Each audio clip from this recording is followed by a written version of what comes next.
Hello दोस्तों, मेरा नाम है आकाश शुक्ला। जैसा कि पिछली वीडियो हम लोग ने सिस्टम ऑफ लीनियर इक्वेशन का कॉन्सेप्ट बहुत अच्छे से पढ़ा, जिसमें दो चीजें थी, एक होमोजेनियस इक्वेशन, एक नॉन होमोजेनियस इक्वेशन। उनको हम सॉल्व करते हैं by using rank of matrix. Easily वो सॉल्व हो जाते हैं। ठीक है, तो जैसे मैंने बताया था कि इस वीडियो में हम लोग क्वेश्चंस डिस्कस करेंगे सिस्टम ऑफ लीनियर इक्वेशन पे। तो देखते हैं पहले कि किसी भी लीनियर इक्वेशन को कैसे सॉल्व कर सकते हैं बाय यूजिंग मैट्रिसेस और by using rank of matrix.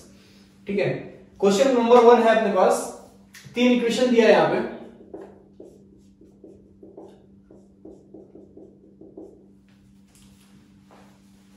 बोल रहा है कि if system has unique solutions then find this is find then find the value of x y and z। देखो, जब सिस्टम के पास एक है सिस्टम और एक कौन सा सिस्टम है, दिस इज नॉन होमोजेनियस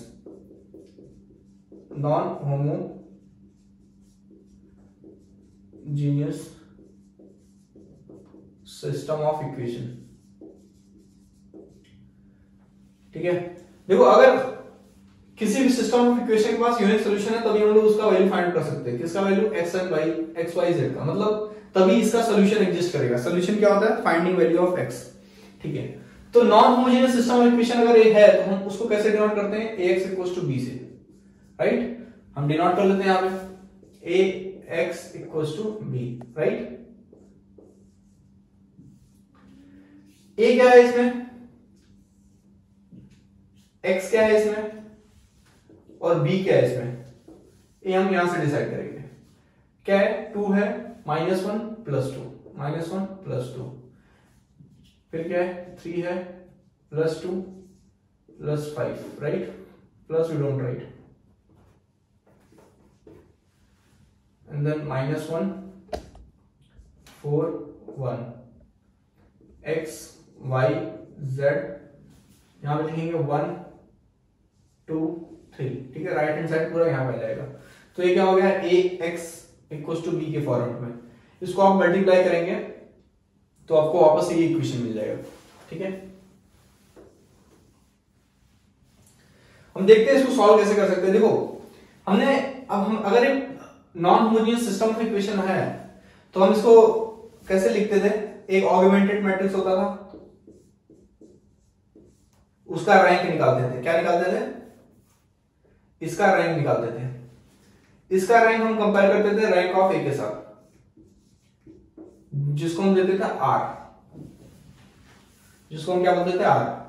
अगर ये r इक्वल्स टू n हुआ, अगर ये r इक्वल्स टू n हुआ, मतलब नंबर ऑफ वेरिएबल्स और नंबर ऑफ अननोन्स, तब हम क्या बोलेंगे? This system has unique solution. ठीक है ना, पहले तो ये सेम होना चाहिए। तो पहले हम क्या करते हैं? Rank of augmented matrix A B and rank of A find out करते हैं। ठीक है, तो मैं कंसिडर कर रहा हूं rank of augmented matrix A B. ठीक है,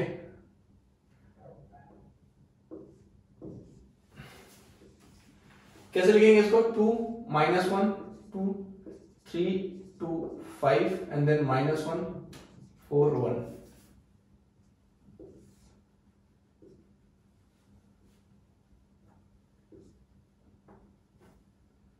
1 2 3। ठीक है, ये क्या है? ऑगमेंटेड मैट्रिक्स है। ए पूरा है और यहां पे बी है। ठीक है, इसका हम क्या फाइंड करते हैं? रैंक। कैसे निकालेंगे?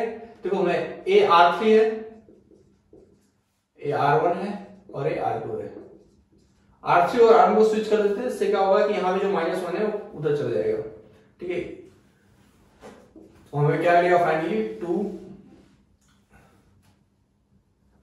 हम क्या कर रहे हैं? R3 और R1 को स्विच कर रहे हैं। क्या मिलेगा? -1 4 1 2 -1 2, this is 3 and this is 1। बचा गया 3 2 5 एंड 2। अब हम क्या करते हैं? इसकी मदद से इसको 0 बनाते हैं और इसको भी 0 बनाते हैं। ठीक है, तो कैसे बनाएंगे? यहां भी लिख सकता हूं। राइट,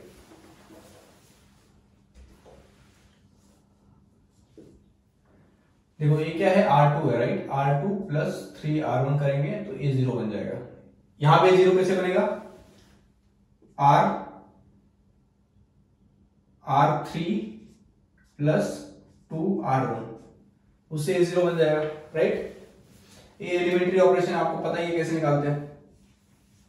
फाइनली हमें क्या मिलेगा, जो जिसमें कुछ नहीं हो रहा है उसको लिख दो -4 1 3। चेंजेस किसमें हो रहा है, R2 और R3 में हो रहा है। R2 क्या हो रहा है, R2 + 3R1, so 3 + 3 into -1, so 3 - 3 is 0।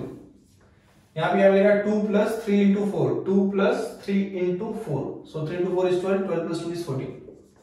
यहाँ पे आएगा 5 + 3 into 1, 5 + 3 into 1 8, 2 + 3 into 3, 2 + 3 into 3 कितना होगा 11। फिर यहाँ पे आएंगे, सो R3 + 2R1, R3 कितना 2 + -2 0, -1 + 2 into 4 कितना होगा 8 - 1 7। यहाँ पे कितना होगा 2 + 2 into 1 4, यहाँ पे 1 + 2 into 3 6 + 1 7, 1 + 2 into 3 1 + 2 into 3, right.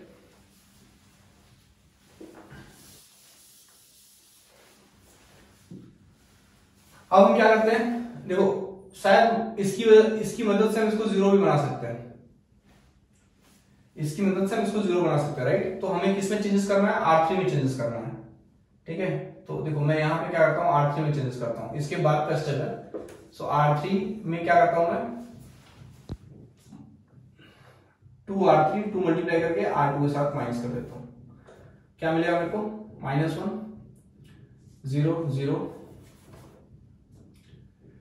4 14 1 8 3 11, this is 0, right। 2 into 7 14 minus 14 0, 2 into R3 minus R2, 2 into 4 minus R2 8 0, 2 into 4 8 8 minus 8 is 0, 2 into 7 14 minus R2 कितना होगा 11, so 14 minus 11 is 3, ठीक है।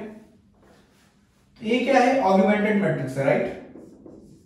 और इस ऑगमेंटेड मैट्रिक्स का रैंक कितना है, रैंक कैसे होता है, नंबर ऑफ नॉन जीरो रोज। तो नॉन जीरो रोज कितने हैं, 1 2 3। देखो ये ऑगमेंटेड मैट्रिक्स का पूरा बोल रहा हूं, पूरा मैट्रिक्स ऑगमेंटेड मैट्रिक्स है, तो इसका कितना रैंक है 3 है। बट अगर सिर्फ रैंक ऑफ ए अगर आप देखोगे तो कितना है 2 है। रैंक ऑफ ए देखो हमने अलग से नहीं निकाला, हमें यहीं से मिल गया, ठीक है। ए क्या है, पूरा मैट्रिक्स ए है, ये पूरा मैट्रिक्स क्या है ए है, राइट। और ये क्या है पूरा बी है। अगर आप देखो तो रैंक ऑफ ए कितना है, नंबर ऑफ नॉन जीरो रोज 1 2, ये पूरा रो 0 है ए का, तो ये कितना है 2 है, तो इसका रैंक कितना है 2 है। फाइनली हमें क्या पता चला कि rank of augmented matrix A slash B is not equal to rank of A, है ना। तो इस कंडीशन को क्या बोलते हैं, इनकंसिस्टेंट।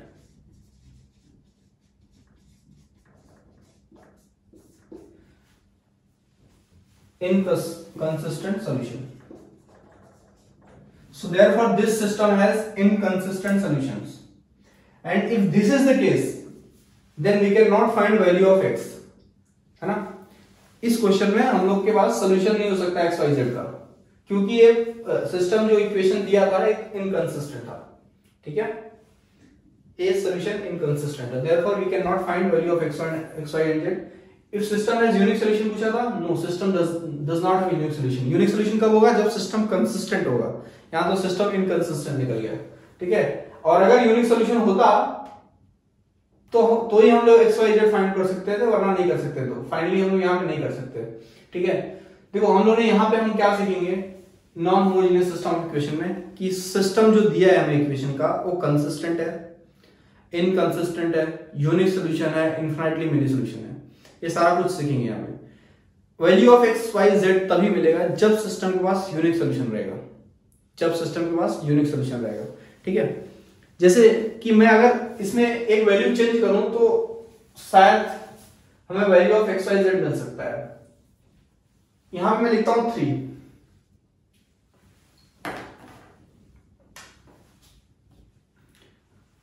यहां क्या लिखता हूं मैं 3।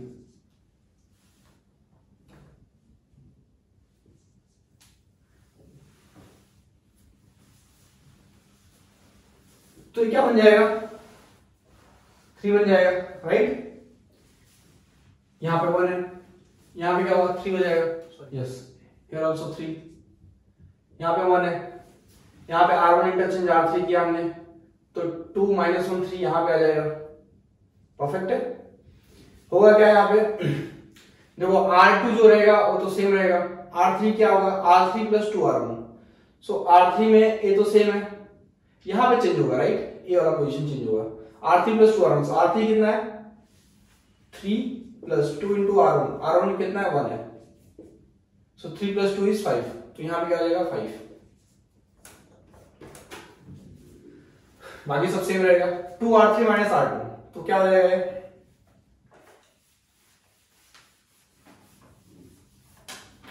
2R3 - R2 कितना होगा, कहां पे चेंजेस हो रहा है, R3 में चेंजेस हो रहा है, राइट।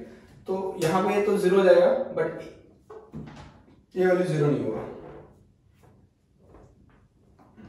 यहां पे क्या आएगा, 2 × R3, 2 × 5 10 - R2 8, so 10 - 8 is 2।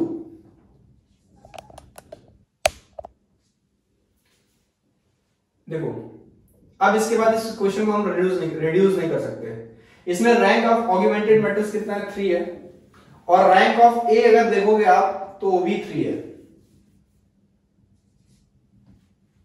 ठीक है। इसका मतलब क्या है कि ये जो रैंक निकला augmented matrix is equal to rank of A, this is equal to R which is equal to number of variables या नंबर ऑफ अननोन्स, ठीक है। देखो यहां से हमें क्या पता चला कि ये सिस्टम क्या है, कंसिस्टेंट है, यहां से क्या पता चला, ये सिस्टम कंसिस्टेंट है। अब क्योंकि जो रैंक मिला R कितना मिला, 3 मिला ना, this 3 is equal to number of unknowns, number of unknowns कितने, 3 है, सो 3 इज इक्वल टू 3, तो therefore this system has unique solution. हमने नॉन होमोजेनियस सिस्टम के इक्वेशन में पढ़ा था कि rank equals to number of unknowns, if rank equals to number of unknowns then it may have unique solution or it may not have, मतलब it will have infinitely many solutions, so in this case rank equals to n, therefore this system has unique solution। if the system is having unique solution then we can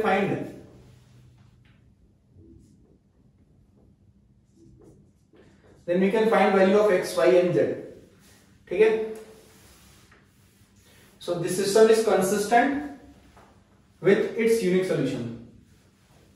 हम यहां पे क्या बोलेंगे अभी, देखो consistent का मतलब ये नहीं होता यूनिक सॉल्यूशन हमेशा रहेगा, कंसिस्टेंट मतलब यही है ना कि rank of augmented matrix equals to rank of A, अगर ऑगमेंटेड मैट्रिक्स का रैंक 2 है और ए का भी रैंक 2 है तो भी कंसिस्टेंट है, राइट। तो उस टाइम पे this R will be less then n, in that case this system will have infinitely many solution, but यहाँ पे 3 3 है which is equals to n number of unknowns, therefore this system has unique solution। अगर unique solution है तो हम इसका value find out कर सकते हैं, और वो कैसे फाइंड आउट कर सकते हैं, देखो if system has unique solution then we can write this full equation as like this। मैं इसको रफ कर देता हूं,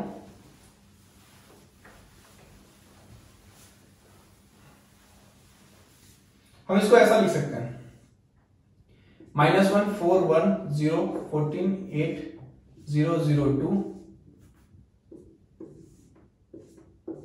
and then x y z and then 3 11 3।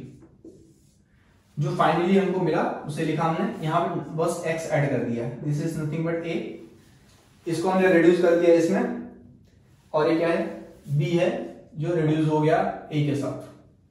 अब फाइनली हम इसको लिख सकते हैं -1 × x +4 × y +1 × z = 3, then this is 0x 14y + 8z = 11, and then this is 0x 0y ignore 2z = 3। यहां से हमें क्या मिलेगा, z = 3/2, z = 3/2 आप यहां पे पुट करेंगे, यहां से आपको क्या मिलेगा, y मिल जाएगा, ठीक है।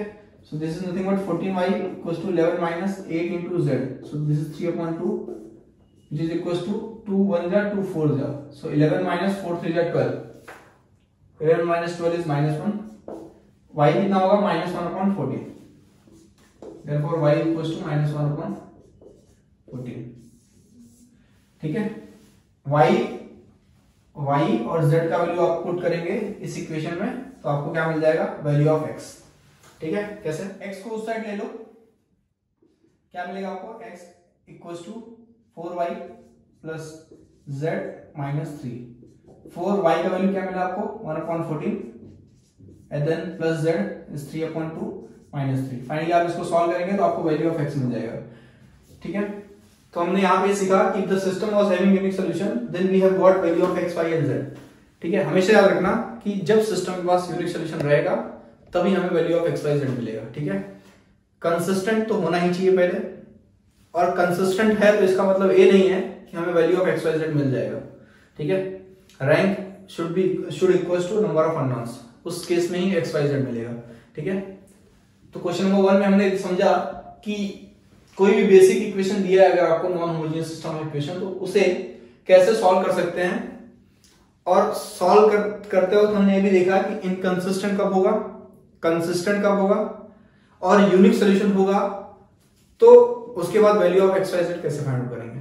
ठीक है, चलिए देखते हैं next question. Consider x plus 2y plus z equals to 4, 2x plus y plus 2z equals to 5, x minus y plus z equals to 1। तीन इक्वेशन दिए हैं, 1 2 and then 3। ऑप्शन दिया है 4। एक क्वेश्चन गेट में पूछा गया था कंप्यूटर साइंस के पेपर में 2004 में, इसमें से एक ऑप्शन करेक्ट था। पहला देखो यूनिक सॉल्यूशन था x equals to 1, y equals to 1, z equals to 1। दूसरा था only two solution, infinite number of solution and none. देखो इसमें से आप ये ओनली टू सॉल्यूशन अपने आप स्ट्राइक आउट कर सकते हो इसको, क्योंकि ये रॉन्ग ऑप्शन दिया है। मैंने बताया था आपको कि finite number of solution never exist, या तो एक सॉल्यूशन एग्जिस्ट करेगा या तो इनफाइनाइटली मेनी सॉल्यूशन एग्जिस्ट करेगा, 2 3 4 सॉल्यूशन नहीं एग्जिस्ट करेगा। ठीक है, तो ये रॉन्ग है option. First option unique solution बोल रहा है x equals to 1, y equals to 1, z equals to 1। देखो ए ऑप्शन करेक्ट हो सकता है या फिर ए ऑप्शन करेक्ट हो सकता है, दोनों में से कोई एक करेक्ट होगा। ठीक है, और दोनों नहीं हुआ तो नन होगा। देखते हैं, सॉल्व करते हैं इसको। हम इसको ax, क्योंकि ये नॉन होमोजेनियस इक्वेशन है तो इसको इस फॉर्म में लिखते हैं। क्या मिलेगा 1 2 1 2 1 2 1 minus 1 1 and then this is 4 5 1। ठीक है, ऑगमेंटेड मैट्रिक्स है। इसका रैंक फाइंड आउट करते हैं। इसका रैंक कैसे निकलेगा, R2 minus 2R1 करेंगे and then R3 minus R1 करेंगे। क्या मिलेगा हमें 1 2 1, दिस इज 0। देखो इसको लिख दो ऐसे, ये 0 हो गया। यहां पे क्या आएगा 1 minus 2 into 2 4 हो जाएगा, 1 minus 4 is 3 minus 3 and then 2 minus 2 into 1 0, 5 minus 2 into 4 8, 5 minus 8 minus 3,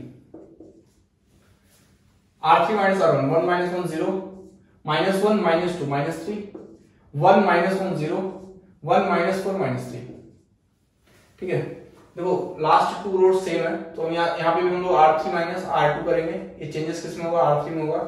finally मिलेगा क्या हम लोग को 4 minus 3, दिस इज 0 1 2 1 0 minus 3 0, ये और ये पूरा 0 हो जाएगा।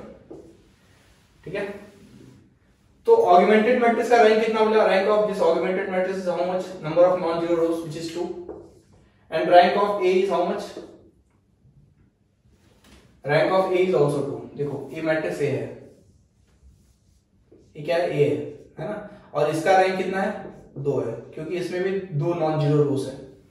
सो rank of augmented matrix is 2 and rank of A is also 2। तो ये सिस्टम क्या है, कंसिस्टेंट है, और कंसिस्टेंट है तो जरूरी नहीं है इसका यूनिक सॉल्यूशन भी होगा। ठीक है, तो यूनिक सॉल्यूशन की कंडीशन क्या है, if the equation is consistent then R equals to n, R should be equals to n। R कैसे मिलता है हमें, R हमारा ये रैंक होता है ना, इसको इसका जो रैंक आता है उसी को हम R बोलते हैं, and this should equals to n। R कितना है 2 है और n कितना है 3 है, राइट 3 है। सो 2 इज लेस देन 3 मतलब क्या है कि this r is less than equal to n। मैंने बताया था कि जब भी less than equal to n रहेगा तो वहां पे क्या होगा, infinitely many solution exist, infinitely many solution will exist.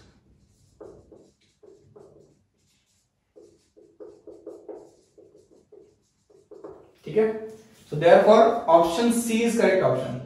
Option C में दिया infinite number of solution, option D wrong है क्योंकि एक ऑप्शन ऑलरेडी मिल गया है, ऑप्शन ए यूनिक सॉल्यूशन नहीं है।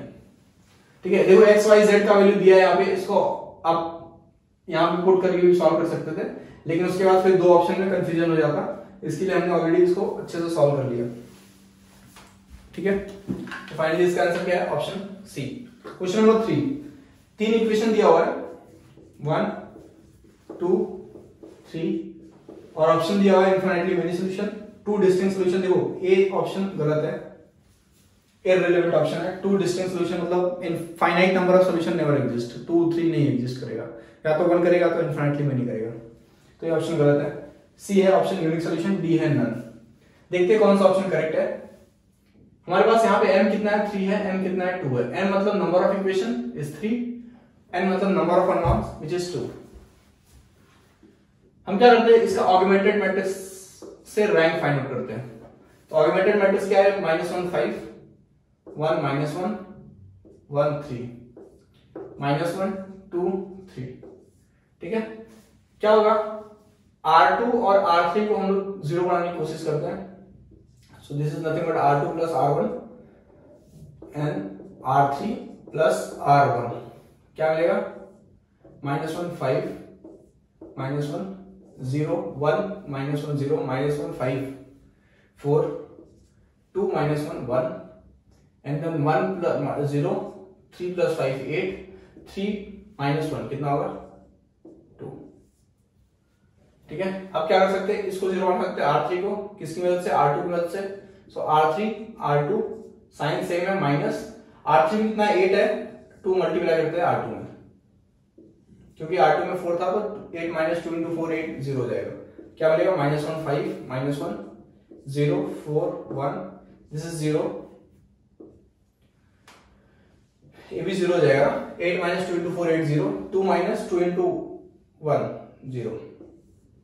ठीक है, so therefore rank of augmented matrix कितना मिला हमें, 2 मिला। एंड रैंक ऑफ ए कितना मिलेगा, ये देखो ए है ना, rank of A is nothing but 2, number of non zero रोज 1 2। ठीक है, और ऑगमेंटेड मैट्रिक्स का भी रैंक 1 2 था, ये पूरा रो 0 था। So therefore rank of augmented matrix equals to rank of A, therefore this system is consistent, and this R which is equals to R which is equals to 2, and this 2 is equals to number of unknowns या फिर number of variables। ठीक है, number of variables कितने हैं, 2 है, x और y, therefore R equals to n। R equals to n किसका condition है, यूनिक सॉल्यूशन का। किसका है, यूनिक सॉल्यूशन का। Therefore this system is having unique solution। ठीक है, यूनिक सॉल्यूशन है तो आप इसका value of x and y find out कर सकते हो। हमने ऑलरेडी फर्स्ट क्वेश्चन में डिस्कस किया था कैसे x और y वैल्यू फाइंड आउट कर सकते हैं आप। ठीक है, अपना ऑप्शन जो दिया था unique solution, 2 distinct solution, infinite many solution, उसमें से ऑप्शन नंबर सी करेक्ट है, ये रॉन्ग है। हमें ऑप्शन मिल गया है तो हम यहाँ पे स्टॉप करेंगे इस क्वेश्चन को, इसके आगे सॉल्व करना क्योंकि हमारा आंसर हमें मिल गया है। ठीक है, चलिए देखते हैं next question. Question number 4, question number 4 में क्या है, consider the following system of equations in 3 variables x1 x2 and x3। 3 equation दिया है, 1 2 and then 3। System has no solution, unique solution, more than but a finite number of solution and infinite number of solution.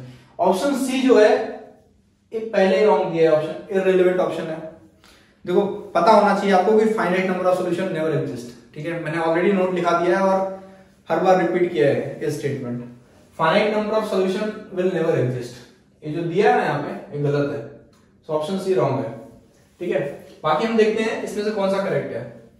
देखो इस equation में अगर आप x1 x2 x3 का value find out कर सकते हैं तो ये जो सिस्टम ऑफ इक्वेशन है इट हैज यूनिक सॉल्यूशन। और x1 x2 x3 कैसे फाइंड कर सकते हैं आप, क्रैमर्स रूल से फाइंड आउट कर सकते हैं। और भी बहुत सारे मेथड है इसको फाइंड आउट करने के, एक मैट्रिक्स मेथड है, बट यूनिक सोल्यूशन तो हम लोग रैंक डिसाइड करके फाइंड आउट कर सकते हैं, राइट। तो जैसा हम करते हैं उसको, वो बेस्ट प्रैक्टिस है करने का इस क्वेश्चन को, और उससे इजीली क्वेश्चन सॉल्व हो जाता है। 2 - 1 3, 3 2 5, -1 4 1 एंड देन 1 2 3। ठीक है, हम क्या करते हैं, ये जो R3 है R1 इसको स्विच मार देते हैं। क्या मिलेगा हमें, R3 इंटरचेंज R1, -1 4 1 3, 2 - 1 3 1 3 2 5 2। ठीक है, अब क्या करो, आप R2 को 0 बनाओ, ट्राई करो, और R3 को भी 0 ट्राई करो इसकी मदद से, R1 की मदद से। So R3 - 3 + 3 R1 and then R, this is R2, then R3 में क्या है, 2 है, 2 + 2 R1। देखो इसको आप 0 बना रहे हो ना, किसकी मदद से, R1 की मदद से 0 बना रहे हो। एक कौन सा रो है, R3 में, तो R3 पहले लिख दो। R3 में क्या है, 2 है। अच्छा, R3 को 0 बना रहे हो ना, किसकी मदद से, R1 की मदद से ना, तो R1 लिख दो और R3 लिख दो। R3 और R1 का साइन सेम है क्या, नहीं, डिफरेंट है। यहाँ पे प्लस है, यहाँ पे माइनस है, तो यहाँ पे प्लस डाल दो। R3 में 2 है, R1 में क्या है, 1 है, R1 में 1 है, तो यहाँ पे अगर मैं 2 मल्टीप्लाई करूंगा तो जाके 0 बन जाएगा। ठीक है, ऐसा हम लोग इसको लिखते हैं। तो फाइनली हमें क्या मिलेगा, -1 4 1 3 एंड देन दिस इज 3 - 3 0, 2 + 3 × 4 12, 2 + 12 14, 5 + 3 × 1 8, 2 + 3 × 3 9 + 2 11। ठीक है, यहां पे क्या मिलेगा, R3 + 2 R1, 2 + 2 × -1 0, -1 + 2 × 2 -1 + 2 × 2 4 -1 कितना होगा, 3। यहां पे कितना मिलेगा, 3 + 2 × R1, 3 + 2 × 1 कितना होगा, 5 एंड देन 1 + 2 × 3 6 + 1 7। ठीक है, अब क्या आप इसको रिड्यूस कर सकते हो 0 रो में, R2 की मदद से ट्राई करते हैं। क्या है यहाँ पे, R3 में चेंजेस करना है, किसकी मदद से, R2 की मदद से, राइट। यहाँ पे दोनों का साइन सेम है तो माइनस आएगा। R3 में कितना है, R3 में 3 है और R2 में 14 है, तो अगर मैं इसमें 14 मल्टीप्लाई करूं और इसमें 3 मल्टीप्लाई करूं तो माइनस करने पे 0 हो जाएगा। तो यहाँ पे 14 मल्टीप्लाई कर दूंगा मैं, और यहाँ पे 3 मल्टीप्लाई कर दूंगा। ठीक है, इससे होगा क्या, तो ये मैं यहाँ पे अप्लाई कर रहा हूं,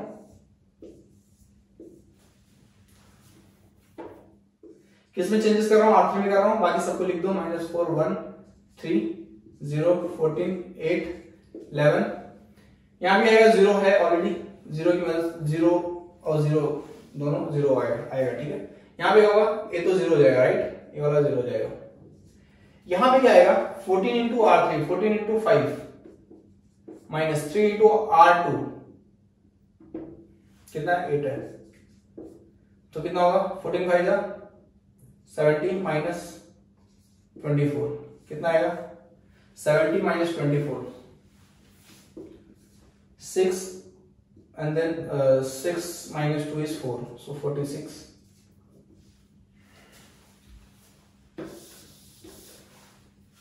यहाँ पे क्या आएगा, 14 5 -3 × R2, सॉरी ये हो गया ऑलरेडी यहाँ पे, तो 14 × 7 -3 × R2 कितना है, 11 है।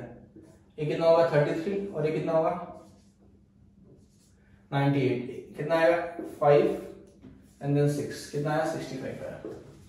ठीक है, देखो इससे हमें समझ में आया कि R3 अब रिड्यूस नहीं हो सकता।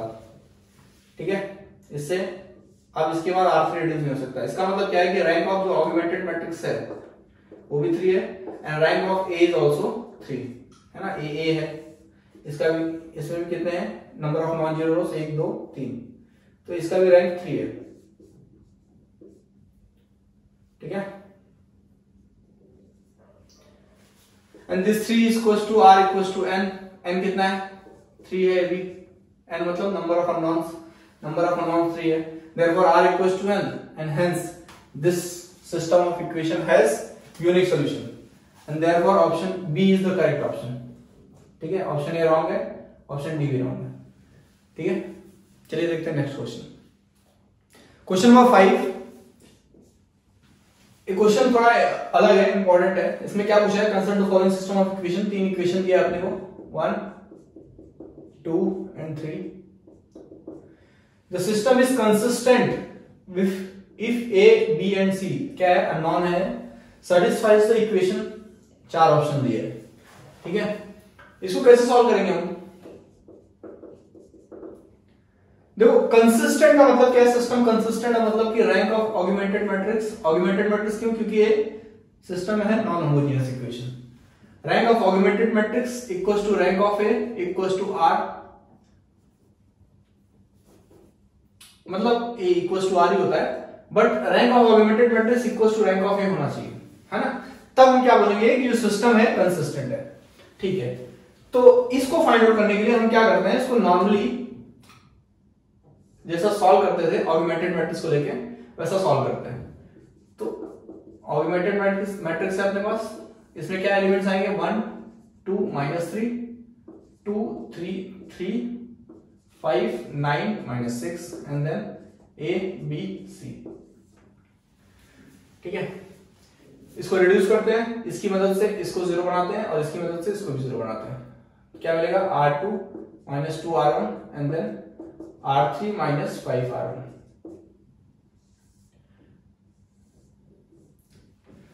क्या मिलेगा हमें यहाँ पे? 1 2 -3 एंड दिस इज ए 0 हो गया। 3 -2 into 4 3 -2 into 2 3 -2 into 2 कितना हो जाएगा? 3 -4 -1 3 -2 into -3, so 3 -2 into -3 3 plus 6 कितना हो गया? 9।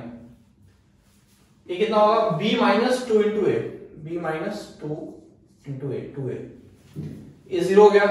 R3 -5 R1, ये क्या आएगा? 9 -5 into R1, 9 -5 into 2 9 -10 -1 -6 -5 into -3 -6 -5 into -3 कितना होगा? +15 -6 15 -6 is 9, यहां पे 9 का। यहां पे क्या आएगा? R3 -5 R1, R3 में कितना है? C -5 into R1, C -A। ठीक है,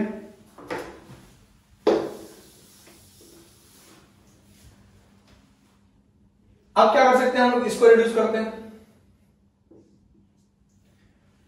तो क्या होगा यहां पे?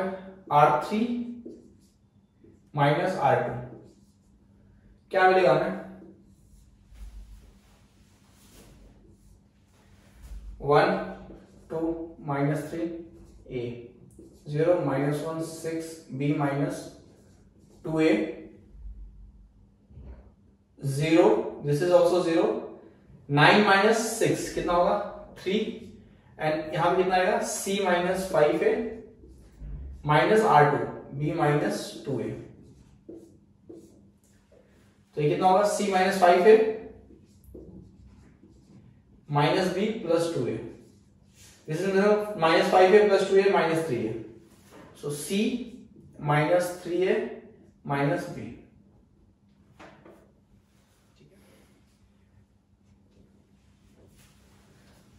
यहां पे देखो R2 -2 R1 करेंगे तो क्या मिलेगा? यहां पे 3 -2 into -3, so 3 plus 2 into 3 is 6, right? So this is 9।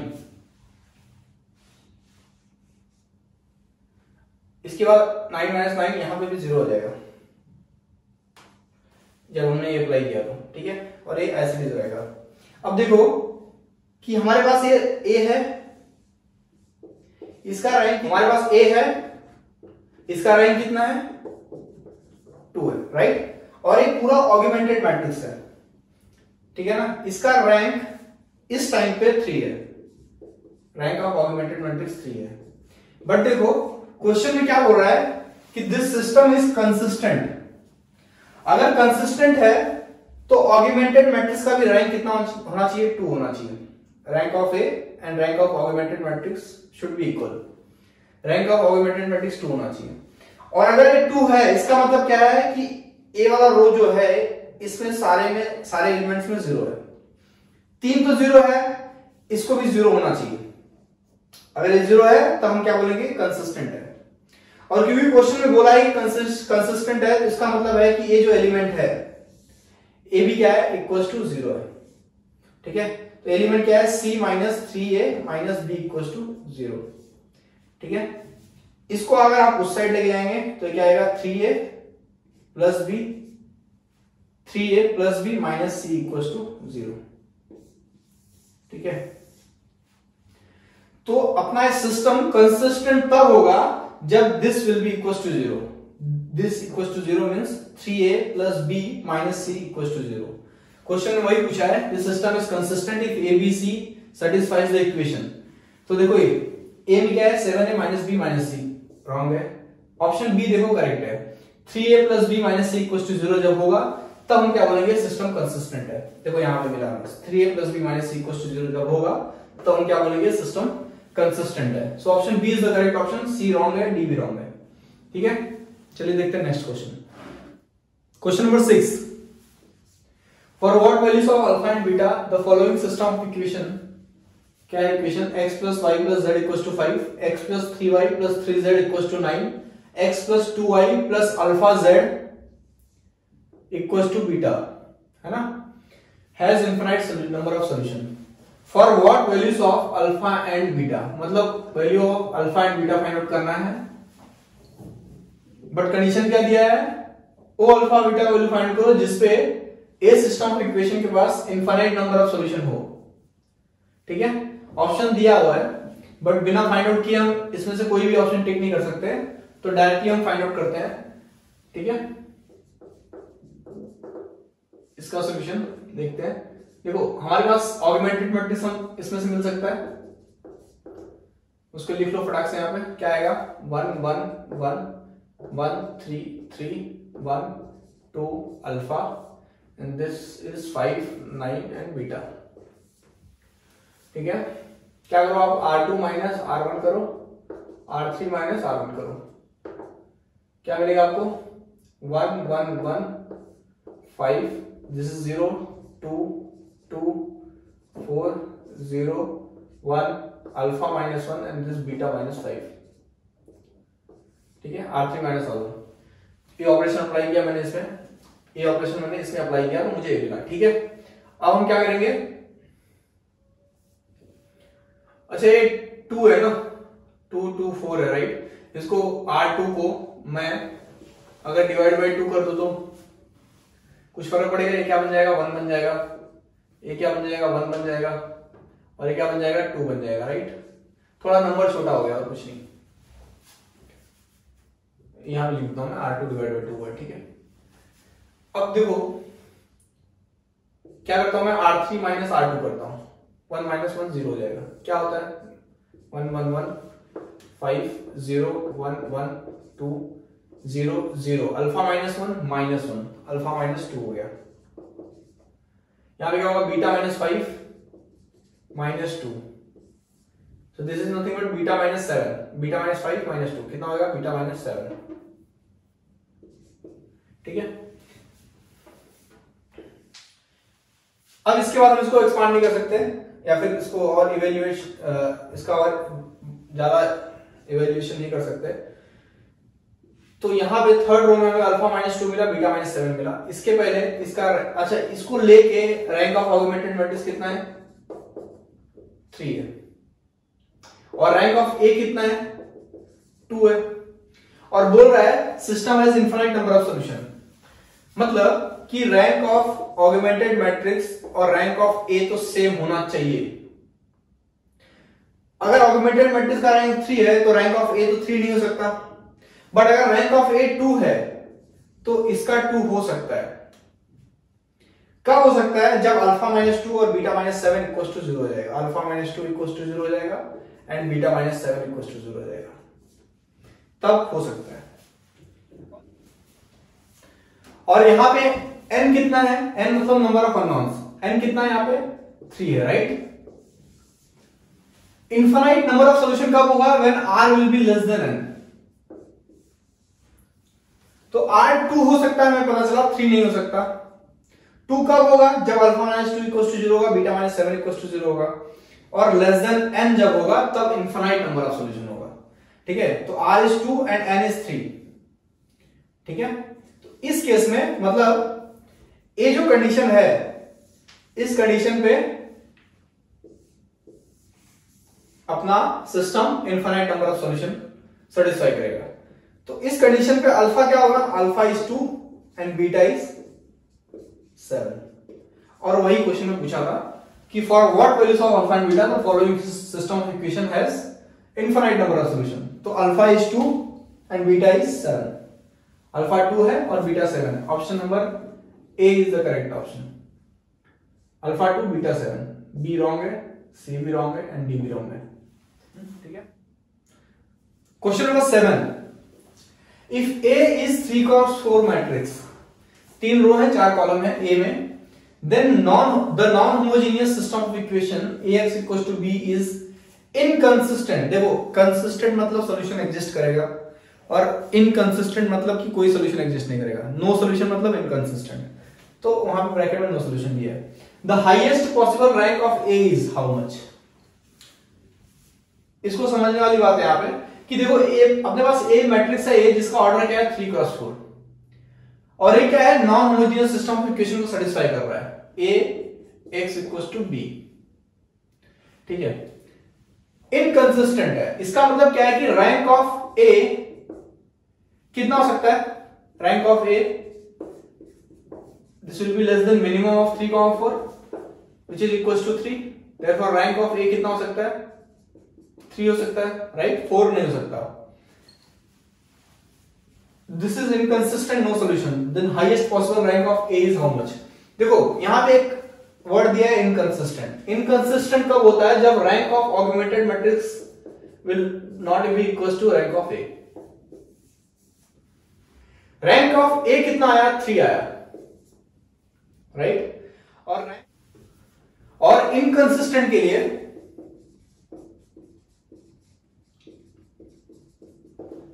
rank of A should be less than rank of augmented matrix। ठीक है,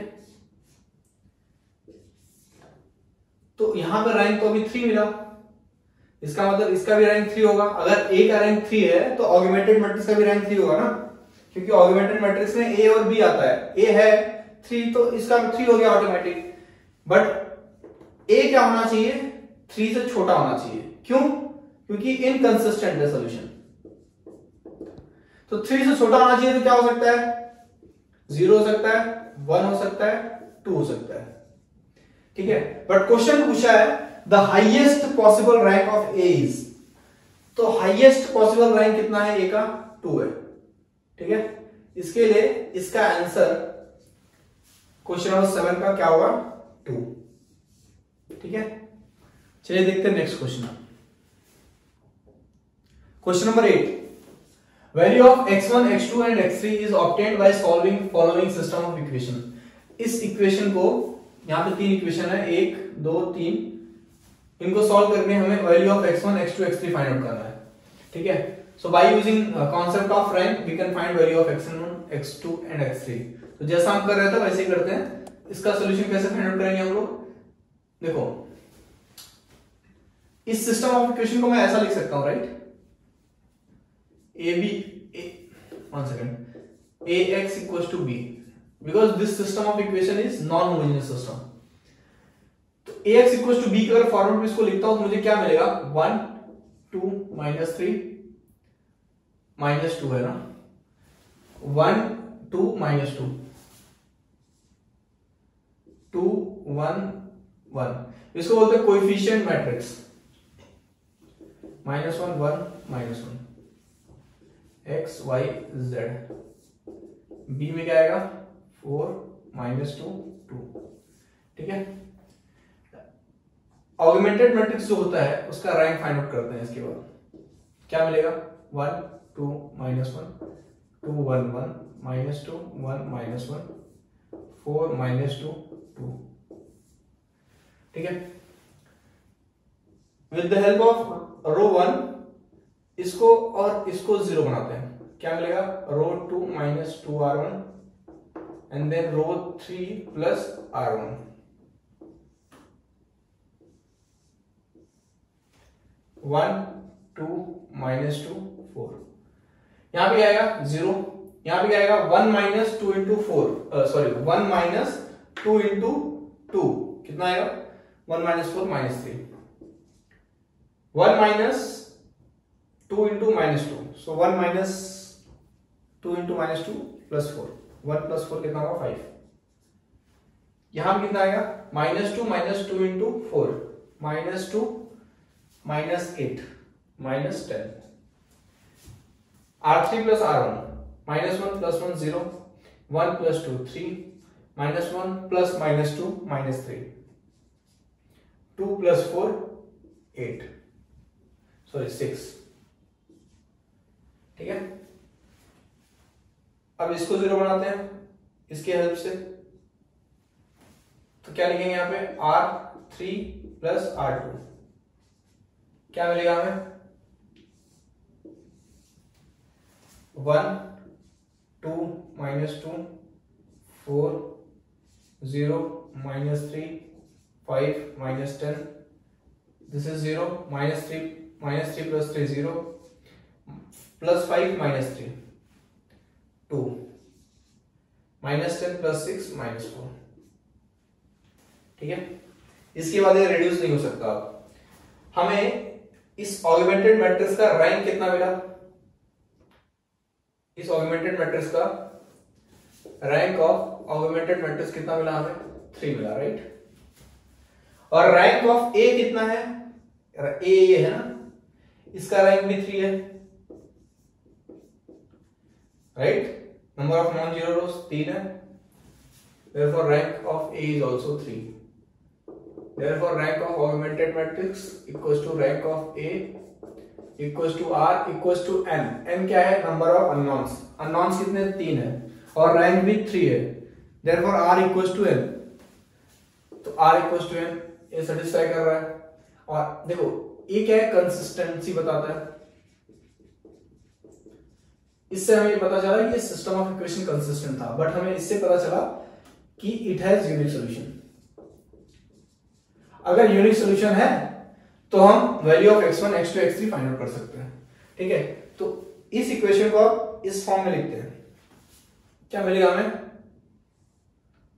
1 2 -2 0 -3 5 and then 0 0 2 x1 x2 x3 है।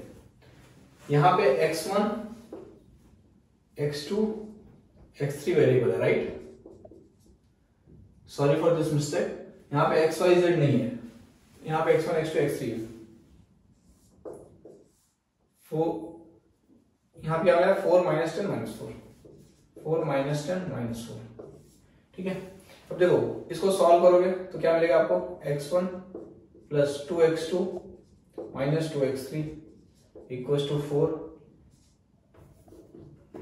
0x1 0 -3x2 + 5x3 = -10 and then 2x3 = -4। Therefore x3 कितना मिला आपको -4/2 -2। x3 मिल गया आपको यहां से, है ना। अब आपको x3 मिल गया तो आप x2 फाइंड आउट कर सकते हैं यहां से। तो x2 कैसे मिलेगा -3x2 equals to -10 -5x3 -2 so -10 + 10 कितना होगा 0। therefore x2 equals to 0/-3 0 मिलेगा। ठीक है, x2 कितना मिला आपको 0 मिला, x3 -2 मिला, x2 0 मिला। आप यहां से x1 फाइंड आउट कर सकते हैं इस इक्वेशन से। ठीक है, क्या मिलेगा आपको, देखो 2 × x2 0 हो जाएगा, -2 × x3 कितना है -2। सो -2 इंटू -2 -4 हो जाएगा, -4 वहां जाएगा तो +4 हो जाएगा, तो 4 + 4 कितना हो जाएगा 8 हो जाएगा। Therefore x1 will be equal to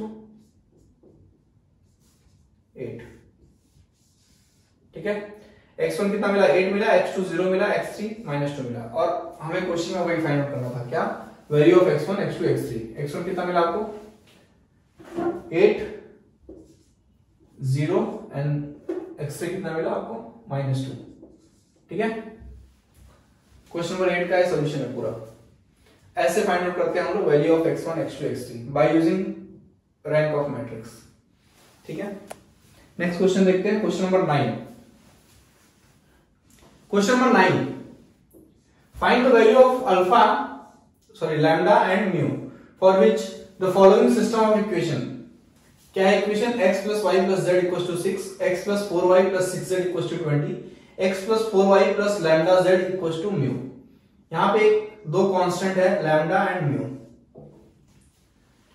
पूछा है find the values of lambda and mu किसके लिए, for no solution, for infinite solution and for unique solution.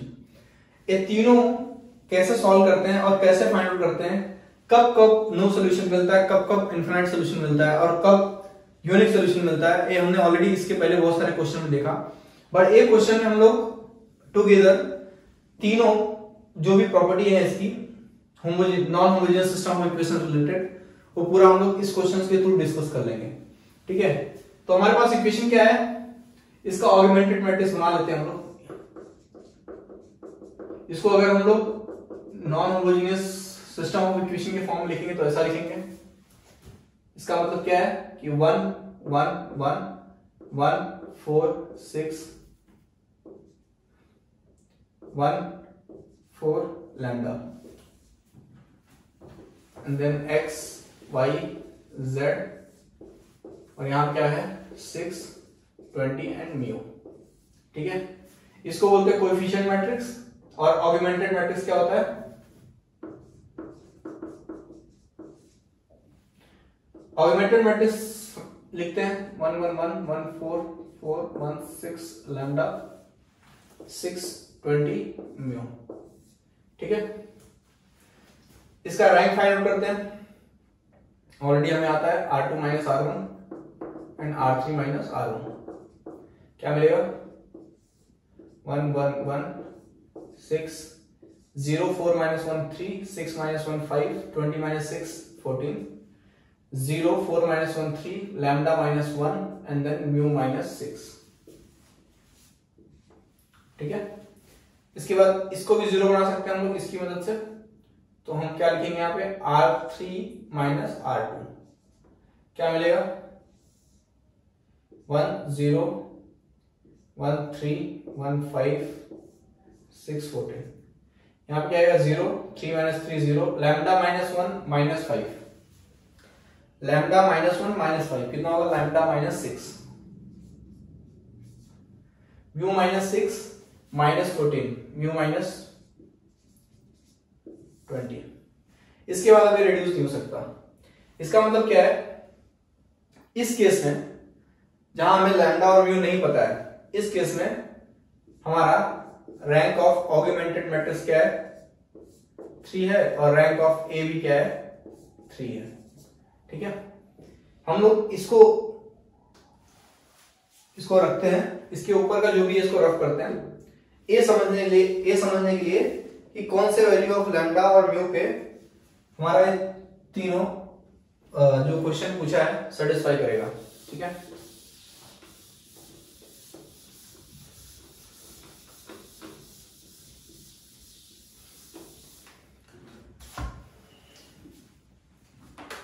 देखो पहला है वो कौन सा value of lambda and mu होगा जहां पे नो सॉल्यूशन होगा।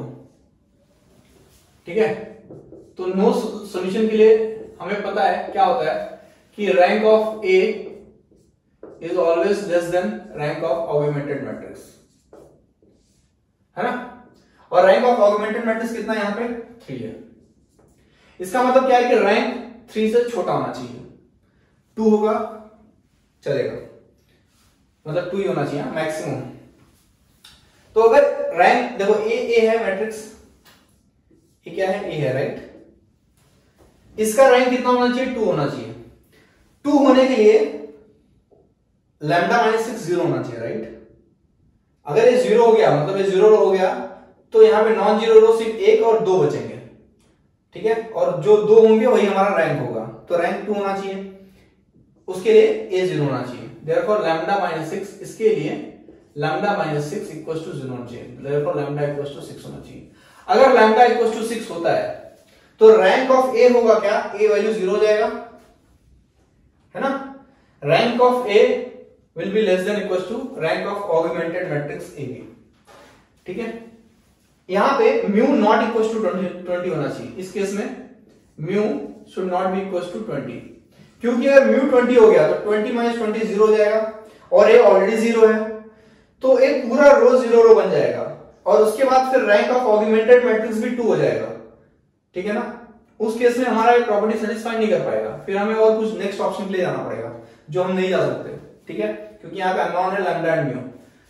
तो इस केस में नो सॉल्यूशन के लिए लैम्डा का वैल्यू 6 होना चाहिए और म्यू का वैल्यू 20 नहीं होना चाहिए। Mu should not be equal to 20 but lambda should be equal to 6। अगर ऐसा है तो हम क्या बोलेंगे कि जो हमारा सिस्टम ऑफ इक्वेशन है, इस लैम्डा और म्यू के वैल्यू पे नो सॉल्यूशन है, ठीक है ना। मतलब यहां इसके लिए क्या होना चाहिए, यहां पे लिख देता हूं मैं, लैम्डा इक्वल टू 6 होना चाहिए और mu should not be equal to 20, ठीक है। नेक्स्ट है इनफिनाइट सॉल्यूशन। इनफिनाइट सॉल्यूशन में क्या होना चाहिए,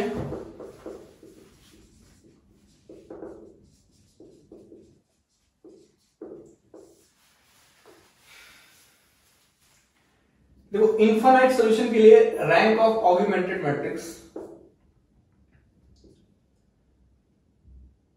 equals to rank of A r should be less than n, right. ये हमारा कंडीशन है, एक कंडीशन सेटिस्फाई करना चाहिए। तो रैंक ऑफ, फिलहाल यहां पे इस ऑगमेंटेड मैट्रिक्स कितना रैंक है, 3 है, और ए का रैंक 3 है, ठीक है। बट हमें नंबर ऑफ अननोन्स कितना हमारे पास 3 है, एक्स वाई जेड, मतलब 3 से छोटा होना चाहिए रैंक, 2 होना चाहिए, है ना। 3 से छोटा होना चाहिए मतलब 2 होना चाहिए। तो 2 होने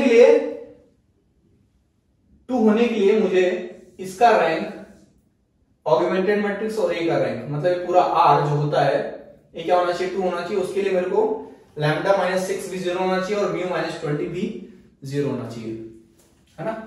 तो यहां इसके लिए लैम्डा माइनस 6 भी 0 होना चाहिए एंड म्यू माइनस 20 भी 0 होना चाहिए। Therefore lambda equals to 6 and mu equals to 20, ठीक है। इस कंडीशन पे lambda equals to 6 and mu equals to 20 पे जो हमारा सिस्टम ऑफ इक्वेशन है, यहां पे इनफिनाइट सॉल्यूशन होगा, ठीक है। तो यहां पे lambda equals to 6 and mu equals to 20 होना चाहिए, ठीक है। थर्ड है यूनिक सॉल्यूशन। यूनिक सॉल्यूशन के लिए क्या प्रॉपर्टी अपने पास, rank of augmented matrix equals to rank of A होना चाहिए, equals to R equals to N होना चाहिए, राइट। ये होना चाहिए। अगर ये है तो हम क्या बोलेंगे, अपना सिस्टम के पास यूनिक सॉल्यूशन है, ठीक है। तो कैसे निकालेंगे, देखो अननोन कितने हैं, 3 है ना, एक्स वाई जेड है, और आर भी यहां पे 3 है ना, आर भी यहां पे 3 है, राइट।